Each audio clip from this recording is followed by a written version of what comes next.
andito tayo ngayon sa backyard. Eto, gumagawa ako ng trapal pond.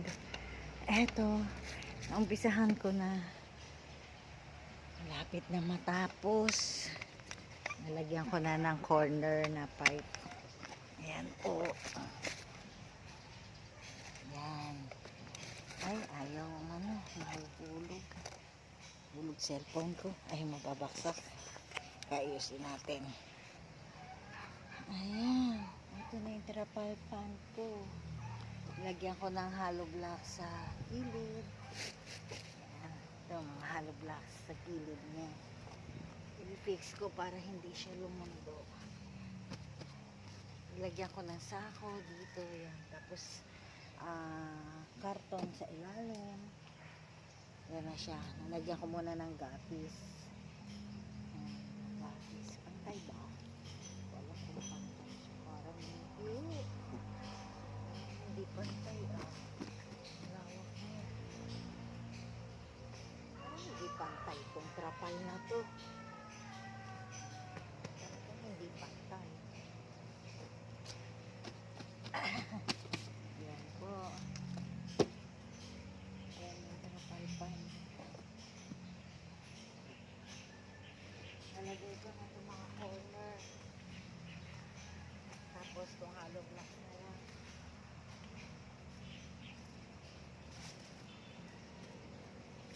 Tapos ito lang.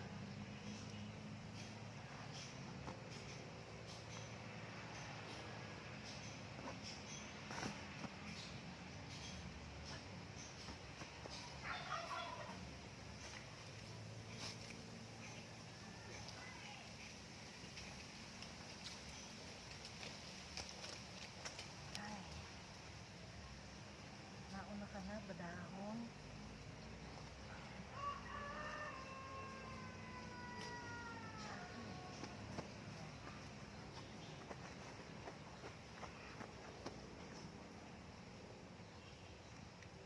Para naman hindi pantay yung trapal niya. Ay!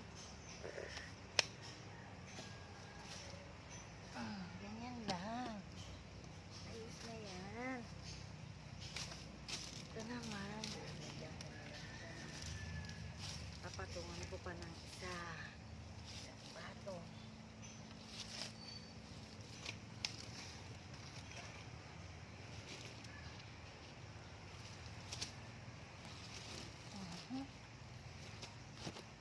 Yan. Yan siya. Tapos ito. Kailangan hatiin mo lang na.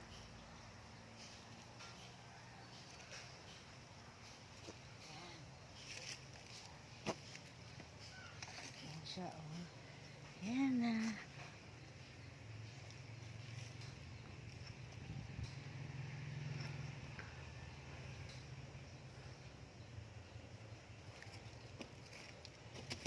Yan na po siya. Yan. Sunod na lang pag meron na siyang fish. Gapis muna para iwas sa kiti-kiti, iwas sa lamok.